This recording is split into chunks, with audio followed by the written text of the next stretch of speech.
Hello everyone, I am Nikita Gupta and we are studying about autocoids and its related drugs, जिसमें हमने अभी तक पढ़ा कि ऑटोकॉइड्स क्या होते हैं, ऑटोकॉइड्स कैसे वर्क करते हैं, ऑटोकॉइड्स का classification, different types of autacoids. Then हमने फर्स्ट ऑटोकॉइड पढ़ा हिस्टामीन। उसमें हमने हिस्टामीन का release, storage, synthesis, metabolism, pharmacological action, histamine receptors, histaminic drugs, histamine का pharmacological action, clinical use, adverse effects, सारी चीज़ें स्टडी की रिलेटेड विद हिस्टामिन। नेक्स्ट हमने पढ़ा एंटी हिस्टामिनिक ड्रग्स, मीन्स कि वो एजेंट्स जो हिस्टामिन के अगेंस्ट वर्क करते हैं और हिस्टामिन के एक्शन को इनहिबिट करते हैं, जिसमें हमने पहले एंटी हिस्टामिनिक एजेंट्स क्या होते हैं, कहाँ डिस्ट्रीब्यूट होते हैं, कौन कौन से रिसेप्टर्स पे जाके बाइंड होते हैं, उसके अकॉर्डिंग उनका classification, histaminic drugs, anti histaminic drugs का pharmacological action, clinical uses, adverse effects. उनमें हमने H1 एंटी हिस्टामिनिक ड्रग्स को स्पेसिफिक पढ़ा और H2 एंटी हिस्टामिनिक ड्रग्स को स्पेसिफिक पढ़ा। फिर हमने उसमें देखा कि ये जो एंटी हिस्टामिनिक्स होते हैं ये बेसिकली क्या करते हैं, हिस्टामिन रिसेप्टर्स को ब्लॉक करते हैं। सो एक अदर क्लास ऑफ ड्रग्स भी होती है जो क्या करती है, हिस्टामिन के सिंथेसिस को इनहिबिट करती है, हिस्टामिन के रिलीज़ को इनहिबिट करती है, जबकि जो हमारे एंटी हिस्टामिनिक्स थे वो सिंथेसिस और रिलीज़ पे कोई इफेक्ट नहीं डालते हैं, वो सिर्फ रिसेप्टर्स पे जाके बाइंड होने के लिए कम्पीट करते हैं। फिर हमने नेक्स्ट ऑटोकॉइड पढ़ा सेरोटोनिन, जिसमें हमने सेरोटोनिन क्या होता है, कहाँ डिस्ट्रीब्यूट होता है, कैसे सिंथेसाइज होता है, कैसे मेटाबोलाइज होता है, कैसे फार्माकोलॉजिकल एक्शन परफॉर्म करता है। सेरोटोनिन के बहुत सारे जो रिसेप्टर्स हैं, 7 रिसेप्टर्स, उनको और उनके सब टाइप्स को पढ़ा और ड्रग्स पढ़ी जो क्या करती है, उन रिसेप्टर्स पे जाके बाइंड होती हैं, क्या क्या एक्शन परफॉर्म करती है, किस किस रिसेप्टर पे जाके बाइंड होगी, उसके according different types of drugs पढ़ी।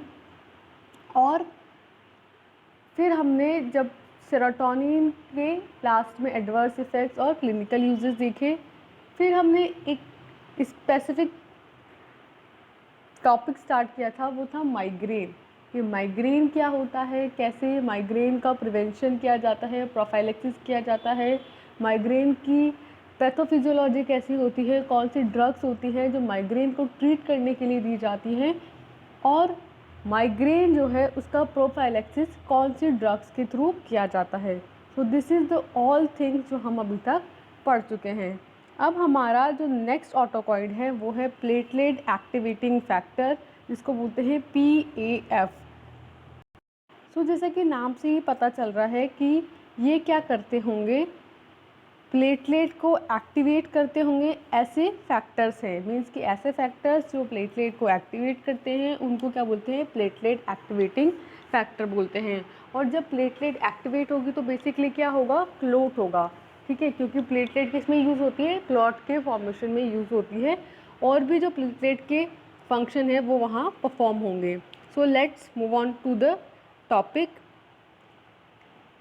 Platelet activating factor, also known as PAF, is a potent phospholipid activator and mediator of many leukocytes function, platelet aggregation, degranulation, inflammation and anaphylaxis। Means कि जो platelet activating factors हैं, सबसे पहले तो उसको किस नाम से जाना जाता है, PAF के नाम से जाना जाता है। ये जो PAF होता है ये एक पोटेंट फॉस्फोलिपिड एक्टिवेटर होता है, मीन्स कि ये क्या करता है, फॉस्फोलिपिड को एक्टिवेट कर देता है, and mediator of many leukocyte function. पहला तो ये फॉस्फोलिपिड को एक्टिवेट करेगा, दूसरा ये बहुत सारे ल्यूकोसाइटिक फंक्शंस हैं उनमें ये एज ए मीडिएटर यूज़ होता है। नेक्स्ट ये किस में यूज़ होता है, प्लेटलेट के एग्रीगेशन में और डीग्रैनुलेशन में। मीन्स जो आपके प्लेटलेट हैं उनका एग्रीगेशन करवाता है, उनका डीग्रैनुलेशन करवाता है, उनमें इन्फ्लामेशन करवाता है और उनके एनाफाइलेक्सिस में PAF का यूज़ किया जाता है। So this is how PAF means platelet activating factor जो है वो वर्क करता है। नेक्स्ट है इसकी सिंथेसिस, कि कैसे ये सिंथेसाइज होता है, कि भाई हमने ये तो देख लिया कि करता क्या है, पर ये बनता कैसे है वो देखेंगे। तो हमारी जो मेम्ब्रेन है उसमें असाइल PAF होता है, means acyl platelet activating factor होता है, जो कि क्या करता है, फॉस्फोलिपिड A2 को एक्टिवेट करता है। हमने पहली लाइन में देखा कि ये जो PAF होता है ये एक पोटेंट फॉस्फोलिपिड एक्टिवेटर होता है। सो ये क्या करता है, मेम्ब्रेन में जो फॉस्फोलिपिड होता है A2 वाला उसको एक्टिवेट करता है, जिसका रिजल्टेंट होता है लाइसो PAF, जिससे कि जो मेम्ब्रेन PAF था वो किस में कन्वर्ट हो गया, लाइसो PAF में कन्वर्ट हो जाता है। और ये लाइसो PAF किस में कन्वर्ट होता है, असाइल को एंजाइम में फर्दर कन्वर्ट हो जाता है। और ये असाइल को एंजाइम A किस में कन्वर्ट होता है, फाइनली प्लेटलेट एक्टिवेटिंग फैक्टर में कन्वर्ट होता है। मीन्स कि हमारी मेम्ब्रेन में क्या प्रेजेंट है, असाइल PAF, जो बहुत सारी स्टेप बाय स्टेप चेंजेस करके फाइनली PAF में कन्वर्ट होता है। So what is the sources of platelet activating factor, कहाँ से मिलेंगे हमें ये PAF और इसका क्या फार्माकोलॉजिकल एक्शन है। सो जो platelet stimulated by thrombin, means कि जो प्लेटलेट्स होती हैं हमारी वो किससे स्टिमुलेट हुई, थ्रोम्बिन से। And most inflammatory cells can release PAF under the right circumstances. Means कि हमने देखा कि PAF कैसे सिंथेसाइज हुई, अब सिंथेसाइज होके ये हमें कहाँ से मिलेगी, प्लेटलेट से। मीन्स कि जो हमारी प्लेटलेट्स हैं वो सबसे पहले थ्रोम्बिन को और बहुत सारी इन्फ्लामेटरी सेल्स को स्टिमुलेट करेंगी और ये सेल्स स्टिमुलेट हो करके एक राइट सर्कमस्टांसेस में PAF को रिलीज़ करती हैं। सो इस तरीके से क्या होता है, हमारा प्लेटलेट से हमें क्या मिलता है, प्लेटलेट एक्टिवेटिंग फैक्टर मिलता है। अब हमें जो ये प्लेटलेट एक्टिवेटिंग फैक्टर यानी हमारा PAF मिल गया है, ये क्या करेगा, नेक्स्ट इसका फार्माकोलॉजिकल एक्शन जो है वो प्रोड्यूस करेगा। तो कैसे प्रोड्यूस करता है, PAF receptor is a G protein coupled receptor, activates IP3 DAG system and then increase calcium +2 release. Means कि जो हमारा PAF है वो किस पे जाके बाइंड होगा, PAF रिसेप्टर्स पे जाके बाइंड होगा। और जो आपका PAF रिसेप्टर है वो एक G प्रोटीन कपल्ड रिसेप्टर है। और जब इस PAF रिसेप्टर पर जाके बाइंड हुआ तो फर्दर इसने एक्टिवेट किया IP3 डेग सिस्टम को, मीन्स इनोसिटॉल फॉस्फेट ट्राईफॉस्फेट, और डेग मीन्स डाई असाइल ग्लिसरॉल जो सिस्टम है उसको एक्टिवेट किया, जिसके एक्टिवेट होने से इंक्रीज़ होगा कैल्शियम +2 का रिलीज, मीन्स कि कैल्शियम आयन रिलीज़ होंगे। तो इस तरीके से अपना फार्माकोलॉजिकल एक्शन ये प्रोड्यूस करेगा। दूसरा ये करेगा कि bye acting on specific receptors PAF is capable of producing many of science and symptoms of inflammation. Means कि जो PAF है वो स्पेसिफिक रिसेप्टर्स पे जाके एक्ट करेगा और फिर जो ये PAF है ये प्रोड्यूस करेगा different kind of sine and symptoms of inflammation. So this is how PAF works. Means कि पहला तो ये क्या करेगा, कैल्शियम +2 को रिलीज़ करेगा और दूसरा ये इन्फ्लामेशन के सिम्टम्स प्रोड्यूस करेगा। और जैसा कि आप जानते हैं कि कैल्शियम +2 किसके लिए रिस्पॉन्सिबल है, कॉन्ट्रैक्शन के लिए। तो ऑफकोर्स जब PAF रिलीज़ होगा तो एक सर्टेन वेसल्स में या जहाँ भी वो रिलीज़ हो रहा है वहाँ कॉन्ट्रैक्शन कोज करेगा। और सेकंड तो हमने बता ही दिया कि इन्फ्लामेशन ये कोज करता है। तो आपको पता चल गया कि PAF का फंक्शन क्या है, इन्फ्लामेशन करना और कैल्शियम +2 को रिलीज़ करना। नेक्स्ट जो हमारा ऑटोकॉइड है वो है ल्यूकोट्राइइन। ल्यूकोट्राइइन जो होता है, any of the group of biological active compounds originally isolated from leucocytes. Means कि जो एक्टिव कंपाउंड होते हैं हमारे बायोलॉजिकली एक्टिव कंपाउंड, उनका कोई सा भी ग्रुप हो वो सब किससे आइसोलेट हुए हैं, ल्यूकोसाइड्स से आइसोलेट हुए हैं, जहाँ पे ल्यूको का मतलब क्या होता है, because they are made up of white cells, means कि जो हमारे WBC हैं उनसे ये सिंथेसाइज होते हैं, उनसे ये बनते हैं, इसलिए इनको क्या बोलते हैं, ल्यूको बोलते हैं। एंड ट्राईन्स मीन्स कि इसमें 3 जो होंगे ईन ग्रुप होंगे, ईन मीन्स डबल बॉन्ड, तो because they contain conjugated triene system of double bonds, means कि carbon double bond carbon double bond carbon double bond carbon. अब कॉन्जुगेटेड का मतलब है कि ऐसे नहीं होगा, कॉन्जुगेटेड का मतलब होता है कि कार्बन सिंगल बॉन्ड, फिर कार्बन डबल बॉन्ड, फिर कार्बन सिंगल बॉन्ड, फिर कार्बन डबल बॉन्ड, फिर carbon single bond and then carbon double bond and again carbon. तो इस तरीके से कॉन्जुगेशन में अगर क्या है 3 डबल बॉन्ड हैं तो उसे क्या बोलेंगे, conjugated triene system of double bond. और ग्लूकोट्राईन्स मीन्स कि पहली बात तो WBC से बने हैं, वाइट सेल से बने हैं, और दूसरी बात इनमें क्या है, conjugated triene system of double bond है, तो इसलिए इनको क्या बोलते हैं, ल्यूकोट्राईन्स बोलते हैं। और कोई भी बायोलॉजिकली एक्टिव कंपाउंड है अगर, तो वो कहाँ से बना है, ल्यूकोसाइड से बना है, मीन्स कि WBC से बना है। ये जो ल्यूकोट्राईन्स होते हैं ये आइसोलेटेड होते हैं, सिंथेसाइज्ड होते हैं from arachidonic acid by lipoxygenase catalyzed pathway, means जो लिपोऑक्सीजिनेज कैटालाइज्ड पाथवे है उसके थ्रू जो आपका आर्किडोनिक एसिड है उससे ये सिंथेसाइज होते हैं ल्यूकोट्राईन्स। नेक्स्ट सिंथेसाइज हो गए, फिर ये क्या करेंगे, रिसेप्टर्स पे बाइंड होंगे और अपना एक्शन परफॉर्म करेंगे। सो नेक्स्ट देखेंगे हम कि इसके कौन कौन से रिसेप्टर्स हैं और ये उन पे बाइंड होकर क्या क्या एक्शन परफॉर्म करते हैं। तो इसमें है receptors and actions. So receptors are termed BLT, receptors को यहाँ क्या बोला है, BLT बोला है। If the ligand is LTB4 cys LT for the cysteinyl leukotriene, means कि इसके जो रिसेप्टर्स होते हैं ल्यूकोट्राइन्स को, इनको स्पेसिफिक टर्म दिया है सबसे पहले तो BLT, और इसमें अगर लिगेंड जो है वो LTB4 है तो सिस्टाइल ल्यूकोट्राइन्स के लिए बोलेंगे सिस्ट LT मीन्स तो ल्यूकोट्राइन होगा ही सही, और सिस मीन्स सिस्टाइल। तो अगर जो आपका लिगेंड है वो LTB4 है तो उसे बोलेंगे सिस LT।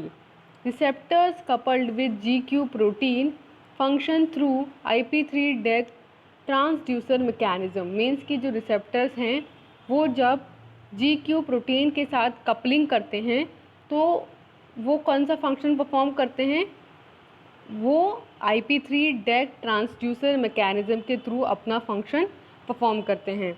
मीन्स कि क्या देखा हमने इसमें कि रिसेप्टर्स जो हैं वो अगर LTB4 हैं तो सिस्टाइल ल्यूकोट्राइन, और अगर GQ प्रोटीन के साथ कपल करेंगे तो एक्ट करेंगे by IP3 DEC transducer mechanism. तो इस बिहाफ पे हम नेक्स्ट ये समझेंगे कि एक्चुअल में ये रिसेप्टर्स कौन कौन से होते हैं और कैसे इन रिसेप्टर्स पे जब ल्यूकोट्राइन्स बाइंड होंगे तो वो कैसे एक्टिवेट होंगे और कैसे फंक्शन करेंगे। सो ल्यूकोट्राइन्स B4 रिसेप्टर्स की अगर हम बात करें, इनको बोला है BLT means B4 leukotrienes receptors. इसमें है BLT R1 and R2, R1 R2 means receptor 1 and receptor 2। इसमें है G प्रोटीन कपल्ड रिसेप्टर्स होते हैं ये दोनों, और एसोसिएटेड होते हैं GQ के साथ, activated upon binding of cells, means जब सेल से बाइंड होंगे तो फिर ये एक्टिवेट होंगे, और ये जो होते हैं G प्रोटीन कपल रिसेप्टर होते हैं, और G प्रोटीन में भी कौन से होते हैं, GQ वाले रिसेप्टर्स होते हैं। नेक्स्ट है कि सिस्टाइल ल्यूकोट्राइन्स, यहाँ हमने कहा था कि अगर LTB4 है तो वहाँ पे कौन से रिसेप्टर होंगे, कौन से वाले, सिस्ट LT होंगे, यानी सिस्टाइल ल्यूकोट्राइन होंगे। तो उसको देख रहे हैं कि सिस्टाइल ल्यूकोट्राइन्स अगर हैं तो उसमें कौन कौन से आएंगे, 3 आएंगे LTC4, उसमें कौन कौन से आएंगे, LTC4, LTD4 and LTE4। Means कि LT मीन्स तो ल्यूकोट्राइन्स और रिसेप्टर्स जो हैं वो कौन कौन से हैं, C4, D4 एंड E4। और ये वाले जो रिसेप्टर्स हैं इनमें सिग्नलिंग पाथवे जो है वो सिमिलर होता है LTB रिसेप्टर्स की तरह। मीन्स कि हमने कौन कौन से रिसेप्टर्स देखे, एक तो हमने देखे BLT रिसेप्टर्स जिसमें हमने दो देखे, BLT R1 एंड R2। और नेक्स्ट हमने देखे सिस्टाइल ल्यूकोट्राइन्स जिसमें हमने LT, C4, D4 और E4 देखे। फिर रिसेप्टर्स देख लिए। अब रिसेप्टर्स पे जब ल्यूकोट्राइन्स बाइंड होगा तो क्या करेगा, अपना फार्माकोलॉजिकल एक्शन प्रोड्यूस करेगा। तो किस किस ऑर्गन पे ये कैसे कैसे अपना फार्माकोलॉजिकल एक्शन परफॉर्म करता है उसको देखेंगे। तो फार्माकोलॉजिकल एक्शन में पहला आता है रेस्पिरेटरी सिस्टम पे इसका एक्शन। तो जब सिस्टाइल ल्यूकोट्राइन्स जो हैं ये क्या होते हैं, पोटेंट स्मेसोजन होते हैं। ये क्या करते हैं, contraction of humans causing dose related muscles in vitro bronchiolar. Means कि ये जो सिस्टाइल ल्यूकोट्राइन्स होते हैं ये बेसिकली क्या है, सबसे पहले तो पोटेंट स्मेसोजन है, यानी स्पाज्म कोज करने वाले एजेंट्स होते हैं। ये क्या करते हैं, ह्यूमंस में कॉन्ट्रैक्शन कोज करते हैं। और ये जो कॉन्ट्रैक्शन है ये डोज रिलेटेड है, मीन्स कि जितने डोज देंगे उसके अकॉर्डिंग ये कॉन्ट्रैक्शन करेंगे मसल्स में। और इन विट्रो ब्रोंकियोलर होते हैं। मीन्स कि जब हम इनको इन विट्रो एडमिनिस्टर करवाते हैं तो ये ब्रोंक्यूल्स पे भी वर्क करते हैं और उनका भी कॉन्ट्रैक्शन करवाते हैं। तो ये इसका फार्माकोलॉजिकल एक्शन किस पे हुआ, रेस्पिरेटरी सिस्टम पे। नेक्स्ट किस पे है, कार्डियोवैस्कुलर सिस्टम पे। तो जब आपके ल्यूकोट्राइन्स जो हैं वो कार्डियोवैस्कुलर सिस्टम पे यानी कि हार्ट पे और ब्लड वेसल्स पे बाइंड होंगे तो कैसे एक्ट करेंगे, small amount of LTC4 and LTD4 gives pressure, rapid short and lived fall in blood intravascularly causes contraction of small coronary resistance vessel। Means कि जो स्मॉल अमाउंट ऑफ ल्यूकोट्राइन है, means कि जब small amount में जो LTC4 है और LTD4 है उन पे जब ल्यूकोट्राइन्स बाइंड होगा तो उसका रिजल्टेंट होगा प्रेशर। वो क्या क्रिएट करेंगी, प्रेशर। कहाँ पे, आपके जो ब्लड वेसल्स हैं उनमें।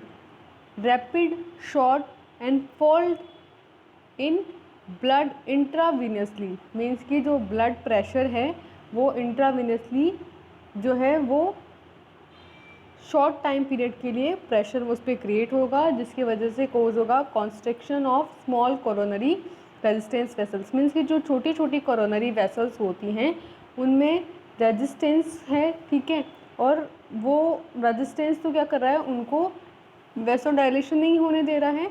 जबकि जब रिसेप्टर्स पे आपके ल्यूकोट्राइन्स बाइंड हुआ तो उसने क्या किया, वहाँ पे एक प्रेशर क्रिएट किया जिसकी वजह से क्या हुआ, वैसो कॉन्स्ट्रिक्शन हुआ। So this is the action of leukotrienes on cardiovascular system. Next है role in inflammation. Means inflammation में ल्यूकोट्राइन्स का क्या रोल है। तो LTB4 is a potent chemotactic agents for neutrophils and macrophages. Means जो LTB4 है उस पर जब ल्यूकोट्राइन्स बाइंड होंगे तो वो एक्ट करेगा as a potent chemotactic agents, किसके लिए, न्यूट्रोफिल्स के लिए एंड मैक्रोफेजेस के लिए। मीन्स कि जो ल्यूकोट्राइन्स है वो मूवमेंट करेंगे न्यूट्रोफिल्स की तरफ और मैक्रोफेजेस की तरफ। तो अभी हमने क्या देखा कि न्यूट्रोफिल्स पे और मैक्रोफेजेस पे ल्यूकोट्राइन्स का क्या इफेक्ट है। नेक्स्ट हम देख रहे हैं कि ऑन मैक्रोफेजेस पे और लिम्फोसाइट्स पे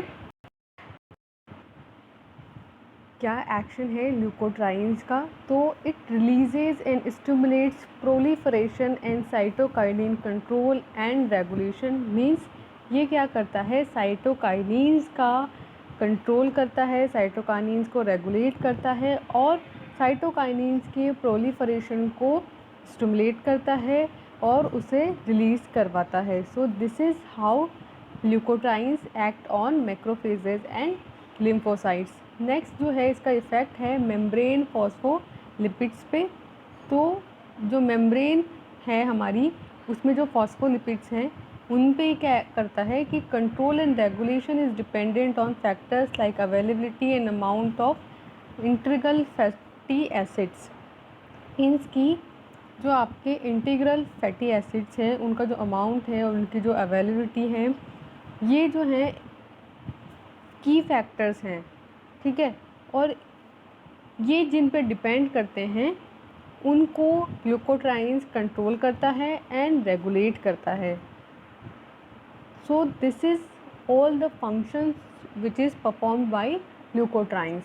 अब ग्लूकोट्राइन्स जो है वो कैसे मेटाबोलाइज होता है कि जो LTB4 है हमारा, ये तो मेटाबोलाइज होता है by unique membrane bound cytochrome P450 enzyme in neutrophils. Means कि न्यूट्रोफिल्स में एक स्पेसिफिक एंजाइम है हमारा साइटोक्रोम P450 जो कि मेम्ब्रेन से बाउंड होता है, जिसके थ्रू जो हमारा LTB4 है वो मेटाबोलाइज होता है। और नेक्स्ट इसके साथ क्या होता है, जो मेटाबोलाइट उससे बनता है वो फर्दर ऑक्सीडाइज होता है बाय 20 कार्बोक्सी LTB4। सो इस तरीके से सबसे पहले तो हमारा LTB4 मेटाबोलाइज हुआ। दूसरा जो हमारा LTC4 और D4 हैं वो कैसे मेटाबोलाइज होंगे, ये मेटाबोलाइज होंगे इनटू LTE4, ठीक है, which is excreted in urine. Means कि आपका LTB4 जो है वो पहले तो मेटाबोलाइज हुआ साइटोक्रोम P450 से और फिर मेटाबोलाइज हुआ यानी ऑक्सीडाइज हुआ 20 कार्बोक्सी LTB4 से। और जो हमारे LTC4 और D4 थे वो मेटाबोलाइज हुए LTE4 में, और जो मेटाबोलाइट्स फाइनली बने वो यूरिन के थ्रू एक्सक्रीट हो गए। नेक्स्ट है थेरापूटिक यूजेस। मीन्स कि जो हमारे ल्यूकोट्राइन्स हैं वो मेटाबोलाइट हुए, उसके बाद उन्होंने क्या क्या एक्शन परफॉर्म किए, किस किस डिजीज़ के किस किस डिसऑर्डर के ट्रीटमेंट में ल्यूकोट्राइन्स यूज़ आते हैं। सो इनमें आता है सबसे पहले अबॉर्शन।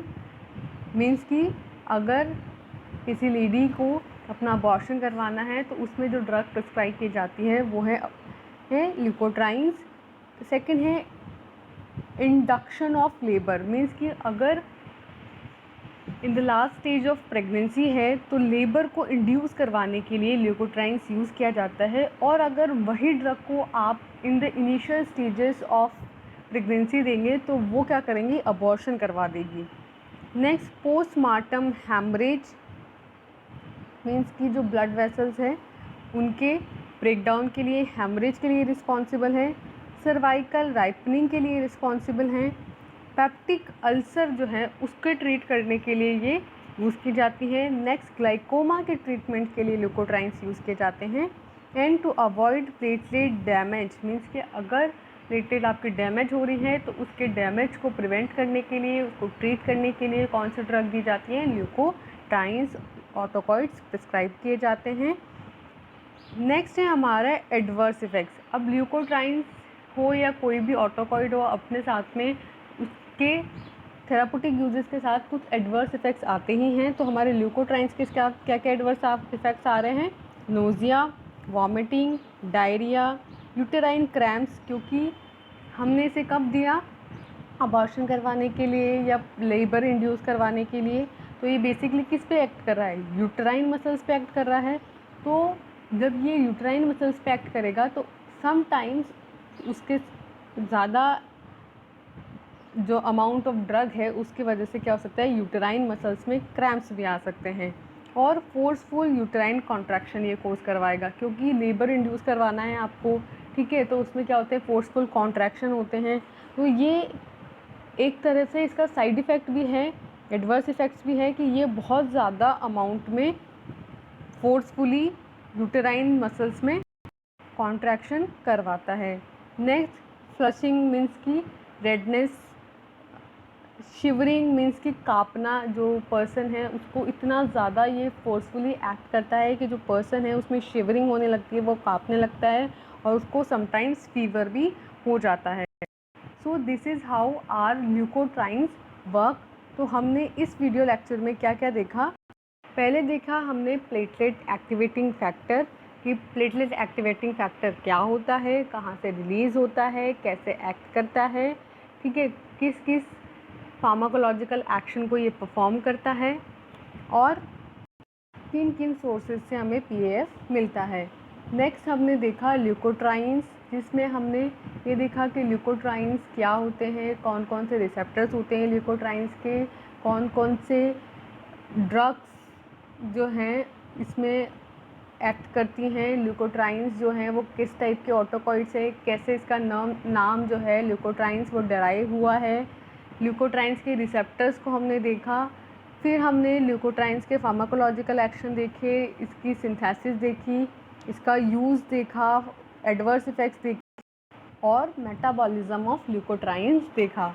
नेक्स्ट हम अगली वीडियो लेक्चर में इसी ऑटोकॉइड्स को आगे फर्दर कंटिन्यू करेंगे, जिसमें हम अनदर काइंड ऑफ ऑटोकॉइड्स को स्टडी करेंगे।